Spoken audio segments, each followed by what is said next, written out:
প্রতিদিন মেয়ে এমন এমন কাণ্ড কারখানা করছে যা দেখে আমার তো রীতিমতো মাথায় হাত পড়ে যাচ্ছে। এদিকে সকালে জলখাবারে মানে মুড়ি খাবারে করেছি আজকে আলুতে পেঁয়াজে ভাজা। ওই যে আগের ভিডিওতে তোমাদের সবাইকে জানিয়েছি যে আমাদের ঘরে আলুটা বেশি প্রিয়। আলু ভাজা, আলুর দম, মুড়িতে, ভাতে আলু সেদ্ধ, এগুলো আর কি আলুটা বেশি চলে আর কি। তাই আজকে সকালবেলাতে করলাম আলুতে পেঁয়াজে ভাজা। বেশিরভাগ করতে হয় না মুড়ি খাবার, আগের দিনের রাতে রুটি খাবার করে রাখি, সেটা একটু বেশিই করে রাখি যাতে সকালবেলাতে এত তাড়াহুড়ো না লাগে মুড়ি খাবার কিছু করতে। এদিকে আলু ভাজাটা চাপাতে চাপাতে দেখছি দুধটাও দিয়ে গেল।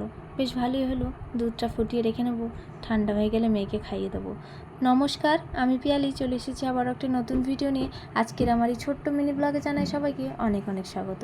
এই সয়াবিনগুলো অনেক দিন ধরেই রাখা ছিল জানো তো। ভেবেছিলাম বিরিয়ানি করব, ভেজ বিরিয়ানি, তবে সেটা তো আর হলো না। দেখছি নষ্ট হয়ে যাচ্ছে, ভাবলাম নষ্ট হয়ে যায় কেন, তাই এই যে ভাতের জন্য রান্না করে নিচ্ছি আজকে সয়াবিন আলু তরকারি। আর সয়াবিন আলু তরকারি খেতে খুব ভালো লাগে আমাদের, না বেশিরভাগ পটল দিয়ে সয়াবিন আলু তরকারি হয়, তবে আজকে বললাম আমি শুধু সয়াবিন আলু তরকারি করব। এদিকে সয়াবিন আলুটা চাপিয়ে দিলাম, ততক্ষণ আমি মুড়িটা খেয়ে নিচ্ছি।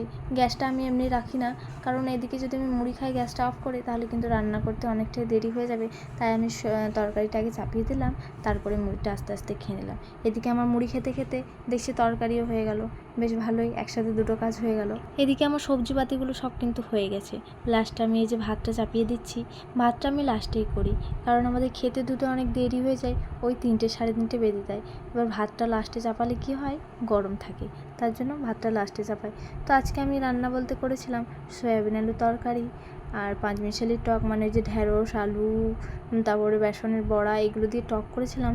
আর করেছিলাম কিন্দুরিতে আলুতে ভাজা। আর বাবা দেখছি লাস্টে মাছ এনেছে, তা মাছটা আবার কী করব, আলু দিয়ে ঝোল করে দিলাম। আর তারপরে তো এসে দেখি মেয়ের এই কাণ্ড কারখানা। আমি সবে গুছিয়ে রান্নাবান্না করতে গেছি, তার মধ্যে মেয়ে এতগুলো করে নিয়েছে, দরজা লাগিয়ে দিয়েছিল, আমি বুঝতেই পারিনি যে ও এত কিছু করেছে। সে তো দেখে আমার মাথায় হাত পড়ে গেল। কী আর করার বলো, ছোট বাচ্চা করবেই তো, বাইরে তো বেরোতে পারে না, এগুলোই করছে।